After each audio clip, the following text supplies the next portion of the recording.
नको ना एवढा विचार करूस, बघूया नंतर आपण. दक्ष तिच्या खांद्यावर हनुवटी टेकवत म्हणाला. दोघांचे हात एकमेकांत गुंफले होते. तिची जवळीक त्याला हवीहवीशी वाटत होती. एवढं असूनही तिच्या चेहऱ्यावरील नाराजगी त्याला छळत होती.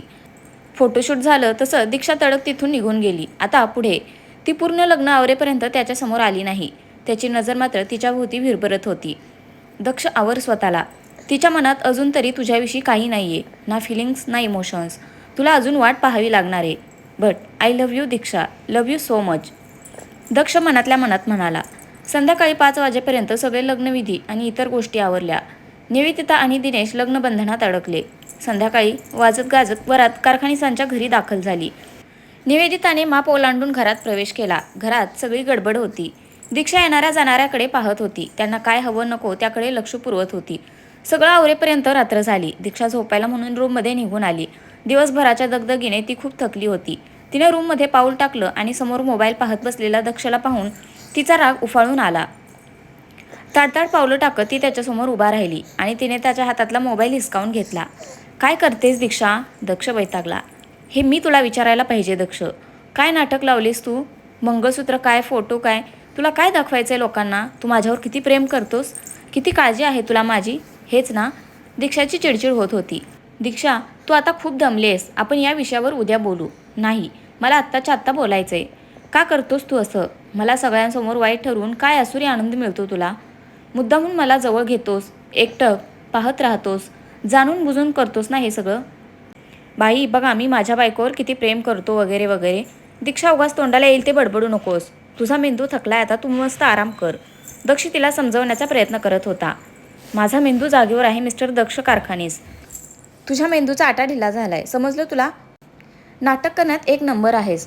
तुझ्यासारख्या माणसाकडून दुसरी अपेक्षाच काय ठेवायची? भोंदू, विश्वासघातकी, आपमतलबी कुठला? दीक्षाचा आवाज वाढला होता. इनफ दीक्षा, इनफ. विनाकारण नको ते आरोप नको करूस. माझ्या मनात असं काही नाहीये, समजलं तुला? दक्षही आता चिडला होता. हे पण ढोंग आहे तुझं दक्ष, नाटकी कुठला. मला ना तुझं तोंडही पाहायचं नाहीये. दीक्षा फणकारून म्हणाली. ओके फाईन, तुला एवढाच त्रास होतोय ना, मग निघून जातो मी. दक्षने अंगावर टी-शर्ट चढवला नि गाडीची चावी घेऊन रूम बाहेर पडला. त्याच्या डोक्यात दीक्षाचं बोलणं घुमत होतं.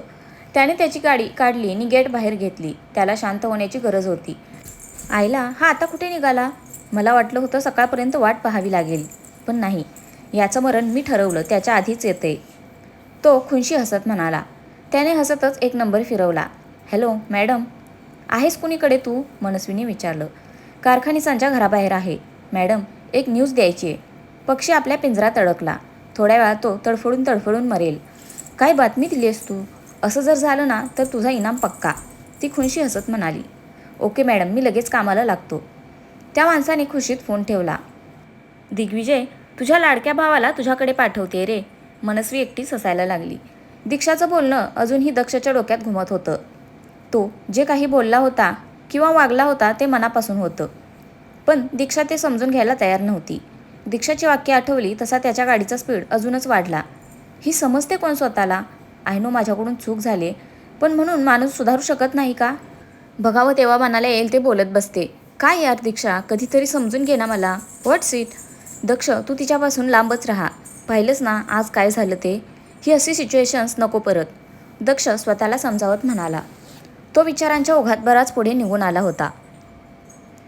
गाडी चालवताना त्याचं नीट लक्ष नव्हतं.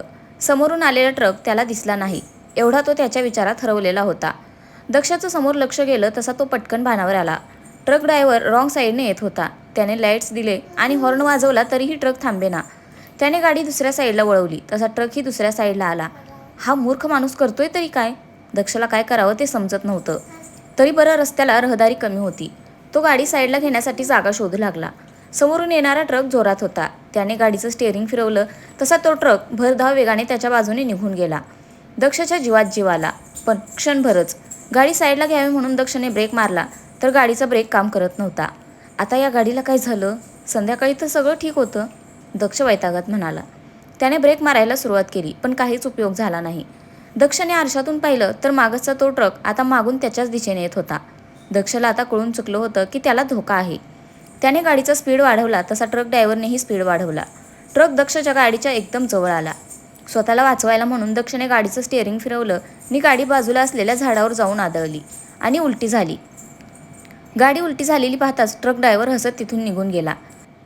पहाटेची वेळ होती. दिवसभराच्या दगदगीने थकल्याने कार्तिक गाढ झोपेत होता.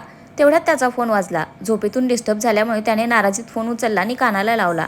समोरच्या व्यक्तीचं बोलणं ऐकून मात्र त्याची झोप चांगलीच उडाली. काय? कुठल्या हॉस्पिटलला? हो, मी लगेच निघालो.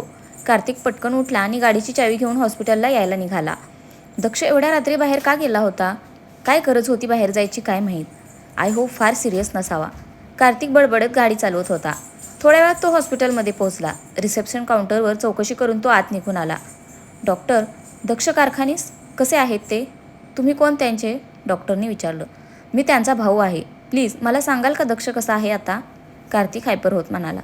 ICUमध्ये शिफ्ट केले त्यांना आत्ताच. ॲक्सिडेंट बऱ्यापैकी मोठा होता, त्यामुळे जखमाही बऱ्याच आहेत. आम्ही बेसिक टेस्ट केल्या आहेत आणि बाकी इन्व्हेस्टिगेशनही सुरू आहे. CT स्कॅनमध्ये इंटरनल इंजुरी नाही आहे, पण सुपरफिशियली बराच मार लागला आहे त्यांना. पायालाही बरीच खोल जखम आहे. कदाचित अचानक हे सगळं झालंय त्यामुळे शॉक बसला असावा त्यांना. अजून पूर्ण शुद्ध नाही आलेली, पण थोडक्यात बचावलेत ते असं म्हणू शकतो आपण. ज्या तऱ्हेने ॲक्सिडेंट झाला होता त्या मानाने ते बरेच स्टेबल आहेत. रुटीन मेडिको लिगल केस असल्याने पोलीस चौकशी होईल. ते शुद्धीवर आले की प्लीज कोऑपरेट, डॉक्टर म्हणाले. येस डॉक्टर, थँक्यू, कार्तिक म्हणाला. दीक्षा रात्री बराच वेळ जागी होती. दक्षचं असं अचानक निघून जाणं तिला आवडलं नव्हतं. आधी त्याचा राग आला होता, पण आता त्याची जागा काळजीने घातली होती. कधीतरी तिला विचारात झोप लागली होती. सकाळी सकाळी कुणीतरी जोरजोरात दार वाजवत होतं. त्या आवाजाने दीक्षाची झोप चाळवली. आले सायको कारखानेस. पुटपुटत तिने दार उघडलं, पण बाहेर दिव्या रडवेल्या चेहऱ्याने उभी होती. दिव्या, काय झालं गं? चेहरा का असा झालाय? दीक्षाने काळजीने विचारलं. वहिनी, दादा? दिव्या अडकळत होती. अगं तो नाहीये रूममध्ये, रात्रीच बाहेर गेलाय. काही काम होतं का त्याच्याकडे? दीक्षाने विचारलं. वहिनी, कार्तिक दादाचा फोन आलेला. दादाचा ॲक्सिडेंट झालाय. त्याला ॲडमिट केले हॉस्पिटलमध्ये. दिव्या रडायला लागली. दक्षचा ॲक्सिडेंट? कधी? कुठे? दीक्षा हादरली होती. आपण लगेच निघूया हां. दीक्षाने पटापट चेंज केलं आणि ती धावत बाहेर आली. बाहेर दिनेश तिची वाट पाहत होता. दादा, दक्ष कसा? ते बोलताना तिचे डोळे भरून आले. दीक्षा शांत हो, दक्ष ठीक आहे. आपण जाऊया हॉस्पिटलमध्ये, दिनेश म्हणाला. हो चला. दिनेश, दिव्या आणि दीक्षाला घेऊन बाहेर आला. अनुराधा ऑलरेडी गाडीत बसल्या होत्या. दक्षाच्या काळजीने त्यांचा जीव अर्धा झाला होता. दिनेशने गाडी हॉस्पिटलकडे पळवली. दीक्षा सेटवर टेकून डोळे मिटून शांत बसली होती. तिच्या डोक्यात विचारांचं कोलाहल माजलं होतं. काय गरज होती मला दक्षशी भांडायची? ना मी भांडले असते, ना तो असा घरातून बाहेर निघून गेला असता, ना त्याचा माझ्यामुळेच झाले हे सगळं. बाप्पा प्लीज दक्षला काही होऊ देऊ नकोस. तिच्या डोळ्यातून अश्रू वाहत होते. हॉस्पिटल आलं तसे सगळे खाली उतरले. अनुराधा आणि दिव्या धावतच पुढे गेल्या. दिनेशने दीक्षाला धीर दिला आणि तिला सोबत घेऊन गेला.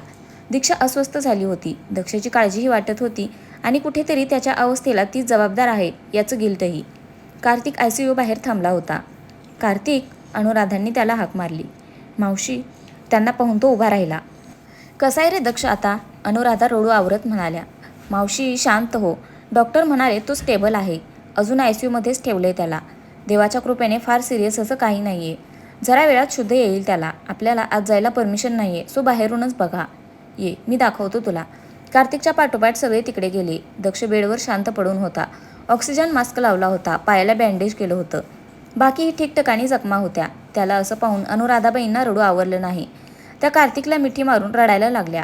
मावशी, अगं रडू नकोस. हे बघ, डॉक्टर म्हणालेत ना तो लवकर शुद्धीवर येईल. नको काळजी करूस, कार्तिक त्यांना धीर देत म्हणाला. अरे पण काय गरज होती या मुलाला असं रात्री अपरात्री बाहेर पडायची? दीक्षा तू तरी अडवायचंस ना त्याला, अनुराधा रडत म्हणाल्या. मावशी, अगं तिला तरी कुठे माहीत होतं असं काही होईल म्हणून? नाहीतर तिने त्याला जाऊ दिलं असतं का? तू सावध स्वतःला. दक्ष स्ट्रॉंग आहे, त्याला काही होणार नाही बघ. कार्तिकने त्यांना जवळ घेतलं. त्याने दिव्याला इशारा केला तशी ती अनुराधांना बाजूला घेऊन गेली. ॲक्सिडेंटबद्दल काय अपडेट्स कार्तिक? कसा झाला? काय झालं होतं काही कळलं का? दिनेशने विचारलं. ॲक्सिडेंट स्टॉपचा पंचनामा केलाय पोलिसांनी. गाडीचा पार चेंदामेंदा झालाय दादा. नशीब दक्ष आधीच बाहेर फेकला गेला, नाही तर अवघड होतं सगळं. बाकी तपास करतायत पोलीस आणि आता दक्ष शुद्धीवर आला की समजेलच नक्की काय झालं होतं ते, कार्तिक म्हणाला. दीक्षाचं मन तिला खात होतं. ती डोअरसमोर उभी राहून सारखी आत डोकावत होती. डोळे भरून येत होते. दीक्षा, तूच अशी खचलीस तर कसं चालेल? कार्तिक तिच्या शेजारी उभा राहिला. ते कार्तिक, माझ्यामुळे? दीक्षा पुढे बोलणार इतक्यात कार्तिकने तिला अडवलं. तुझ्यामुळे काही झालेलं नाहीये, ओके? यावर आपण नंतर बोलू. कार्तिक हळूच म्हणाला. दीक्षा कार्तिकसोबत बोलत असताना तिचा मोबाईल वाजला. अननोन नंबरवरून कॉल होता. ती बाजूला गेली आणि तिने कॉल रिसीव्ह केला. हॅलो मिसेस कारखानीस, पलीकडून आवाज आला आणि दीक्षा शॉक झाली. मनस्वी? दीक्षाच्या आवाजात आश्चर्य आणि राग दोन्ही एकत्र होते. अरे वा, माझा आवाज ओळखलास तू? मनस्वी हसली. तुझ्या आवाजाला आणि तुला विसरणं शक्य आहे का मनस्वी? दीक्षा चिडायला लागली होती. डोंट वरी, मी तुला विसरूनही देणार नाही, कारण यापुढे तुझी गाठ माझ्याशी असेल. अरे हां, तुझा नवरा कसा आहे ग? मी ऐकलं फारच मोठा ॲक्सिडेंट झाला त्याचा. जिवंत आहे ना की गेला ढगात? मनस्वी उपहासाने म्हणाली. मनस्वी, तुला कसं? एक मिनिट, म्हणजे? दीक्षाचे डोळे विस्फारले. गेसिंग गेम एकदम मस्त खेळतेस हां तू दीक्षा. याही वेळी तुझा गेम एकदम बरोबर आहे हां. तो ॲक्सिडेंट मीच घडवून आणलाय. तुझ्या दिवीला सरप्राईज देणार होते त्याच्या लाडक्या भावाला त्याच्याकडे पाठवून, पण बिचारा थोडक्यात वाचला. मनस्वी कुस्तीत स्वरात म्हणाली. बास्टर्ड, समजतेस काय स्वतःला तू? दीक्षा संतापली. ओय, शिव्या देण्याआधी ना एक गोष्ट लक्षात ठेवायची. हे जे काही तू आणि तुझ्या लाडक्या नवऱ्याने इन्व्हेस्टिगेशनचं खूळ डोक्यात घेतले आणि मागे माणसं लावली आहेत ना, ते बंद करायचं लगेच. हा तर फक्त ट्रेलर होता. हे सगळं बंद नाही झालं ना, तर नेक्स्ट टाईम ना तुझा नवरा वाचेल ना त्याचं खानदान. I am warning you, stay away from me, मनस्वीनं धमकावलं. वाव, चांगली धमकी देतेस हा मनस्वी. पण तुझ्या या असल्या फालतू धमक्यांना ना मी भीक घालते ना माझा नवरा. आता तर खरं काय आहे ते आम्ही शोधणारच. तुझ्या या फालतू गेमापायी मी दिवीला गमावले. तुझ्यामुळे माझं आणि दक्षचं आयुष्य उद्ध्वस्त झाले. Start counting your days Manasvi. I will come and get you soon, Diksha धारदार आवाजात म्हणाली. तुझा हाच फाजील आत्मविश्वास तुला नडणार आहे दीक्षा. वेल, आता तुला सांगूनही कळत नसेल तर मी तरी काय करू? Fine, the game is on. कर तुला काय करायचं ते. मीही बघते तू किती हातपाय मारतेस ते, मनस्वी चिडून म्हणाली. Yes, the game is on. किती उडायचं तेवढं उड मनस्वी. शेवटी तुला जमीनदोस्त तर ही दीक्षाच करणार. जस्ट वेट अँड वॉच, दीक्षा ठामपणे म्हणाली. वी विल सी, मनस्वी क्रूर हसत म्हणाली आणि तिने फोन कट केला. यू, हॅलो हॅलो, दीक्षा ओरडली पण पलीकडून काहीच रिस्पॉन्स नव्हता. शिट, असे कसे गाफील राहू शकतो आम्ही? म्हणजे हे सगळं त्या मनस्वीने घडवून आणलंय तर कसं लक्षात नाही आलं आमच्या? बाद झालं, दिवीला गमावले मी, पण आता दक्षाच्या बाबतीत ती चूक करणार नाही मी. त्याला या सगळ्यापासून लांब ठेवायलाच हवं, दीक्षा मनाशी ठरवत म्हणाली. दीक्षा, दिनेशने हाक मारली. हा दादा. दक्ष ठीक आहे, काळजी करू नकोस. तू ठीक आहेस ना? टेन्शनमध्ये दिसतेस, दिनेश म्हणाला. तसं काही नाही दादा, सहजच, दीक्षाने वेळ मारून नेली. तिला खरं तर कार्तिकशी बोलायचं होतं, पण तो बाकी सगळ्यांसोबत होता. आता सध्या दक्ष शुद्धीवर येणं जास्त महत्त्वाचं होतं, त्यामुळे ती शांतच राहिली. सगळेजण बाहेर बसून होते. अनुराधा देवाचा धावा करत होत्या. दुपारचा 1 वाजून गेला तरी दक्ष शुद्धीवर आला नव्हता. डॉक्टर दुपारी राऊंडवर आले तशी दीक्षा पटकन त्यांच्याकडे गेली. डॉक्टर, दक्ष अजूनही शुद्धीवर आला नाहीये. काही काळजीचं तर कारण नाहीये ना, तिने विचारलं. ते स्टेबल आहेत मिसेस कारखानेस, थोडा वेळ वाट पाहूया आपण, डॉक्टर सांगत होते की. डॉक्टर, पेशंटची हालचाल होते, ICU नर्स येऊन सांगून गेली. तसे डॉक्टर लगबगीने आत गेले. दक्ष आता शुद्धीवर आला होता आणि जरा जरा बोलूही शकत होता. हॉस्पिटलमधून फोन गेला तसे पोलीस आले त्याचं स्टेटमेंट रेकॉर्ड करायला. डॉक्टरनी परमिशन दिली तशा अनुराधा आणि दिव्या आत गेल्या. सोबत दिनेशही होताच. दीक्षा आणि कार्तिक मात्र बाहेरच थांबले होते. दीक्षा, तू नाही गेलीस आत? कार्तिकने विचारलं. कार्तिक, ॲक्च्युली मला तुझ्याशी बोलायचं म्हणून थांबले, दीक्षा म्हणाली. दोघे बाहेरच्या बेंचवर बसले. बोल, कार्तिक म्हणाला. कार्तिक, मला मनस्वीचा फोन आला होता, दीक्षा म्हणाली. What, are you sure? Kartik आश्चर्याने म्हणाला. येस कार्तिक, दक्षचा ॲक्सिडेंट तिनेच घडवून आणलाय कार्तिक. दिग्विजयला आपण वाचवू शकलो नाही कार्तिक, पण दक्षच्या बाबतीत तसं होता कामा नये. आपल्याला पोलिसांना स्टेटमेंट द्यायला हवं, दीक्षा म्हणाली. यू आर राईट, आपण सांगूया सगळं त्यांना. कार्तिक बोलतच होता की दिनेश, दिव्या आणि अनुराधा बाहेर आल्या. दीक्षा, जा बाळा, अनुराधा म्हणाल्या. हो आई, दीक्षा जड मनाने आत जायला निघाली. दरवाजापाशी आल्यावर तिची पावलं जराशी अडखळली. काय बोलायचंय दक्षशी? तिचाच तर मूर्खपणा होता तो. तीच तर भांडली होती त्याच्याशी. त्याच रागात तो बाहेर पडला होता आणि हे सगळं होऊन बसलं होतं. तिने आत पाऊल टाकलं. दक्ष डोळे मिटून पडला होता. तिची चाहूल लागली होती त्याला, पण त्याने डोळे उघडले नाहीत. रात्री पूर्ण वेळ तो तिचा विचार करत होता. मनाशी पक्क केलं होतं त्याने तिच्यापासून दूर राहायचं, पण कसं जमणार होतं त्याला? तिच्या प्रेमात पडला होता तो आणि तिला ते समजत नव्हतं. रादर समजून घ्यायचं नव्हतं, त्यामुळे त्याला राग येत होता. तितकंच हेल्पलेसही वाटत होतं. त्याच्या एका चुकीमुळे दीक्षा त्याच्या आयुष्यात असूनही नसल्यासारखी होती. ज्यावेळेस तो ट्रक जवळ आला होता त्यावेळेस त्याचं मरण त्याला डोळ्यासमोर दिसत होतं. दीक्षाचा चेहरा डोळ्यासमोर आला आणि त्याने बाप्पाला मनापासून साथ घातली. तिच्यासाठी तरी त्याला जगायचं होतं. त्याच्या भावाच्या मारेकऱ्यांचा बदला घ्यायचा होता. दिग्विजयाला न्याय मिळवून द्यायचा होता. दीक्षाला तिच्या ध्येयात साथ द्यायची होती. दक्ष, दीक्षाचा कातर आवाज आला आणि त्याने डोळे उघडले. ती समोर उभी होती, भरलेले डोळे आणि चेहऱ्यावर वेदना. त्याचं मन भरून आलं. त्याच्या जखमांपेक्षा तिच्या डोळ्यात दिसणारं गिल्ट त्याला जास्त त्रास देत होतं. दीक्षा, दक्ष बोलायचा प्रयत्न करत होता. Sorry, you should be. मूर्ख आहेस का रे तू? एरवी तर माझी फाजील बडबड ऐकून घेतोस काही न बोलता आणि काल लगेच गेलास निघून बाहेर. सायको कुठला? दीक्षा रडता रडता कुजबुजत होती. दीक्षा, निदान माझ्याकडे पाहून तरी शिव्या घालू नकोस. दक्ष हलकं हसला. हसू नकोस तू, दात घशात घालेन तुझे. दक्ष, का रे असा डोक्यात राग घालून घेतलास? तुला काही झालं असतं तर? दीक्षा काळजीने म्हणाली.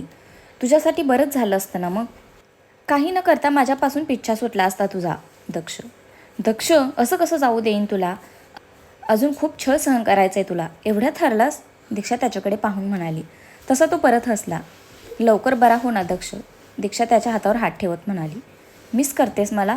दक्ष मिश्किल हसला. छे, तुला कशाला मिस करेन? ते तर असंच. दीक्षाने नाक मुरडलं. दीक्षा, काय झाले? कसलं टेन्शन आले? दक्षने विचारलं आणि दीक्षाचे डोळे मोठे झाले. कसं कळलं त्याला? काही नाही दक्ष, तू नको विचार करूस. एवढं काही नाही आहे. मी आणि कार्तिक करू हँडल. दीक्षा म्हणाली. माझा ॲक्सिडेंट मनस्वीने घडवून आणला होता ना? दक्षने विचारलं आणि दीक्षा आवासून त्याच्याकडे पाहायला लागली. दक्ष, तुला कसं?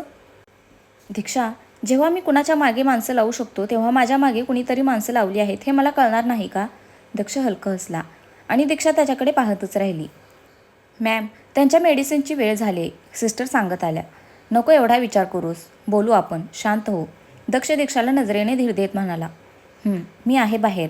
दीक्षाने त्याच्या हातावर थोपटलं आणि ती बाहेर निघून गेली. तर फ्रेंड्स, आजचा भाग कसा वाटला नक्की कमेंट करून सांगा. धन्यवाद.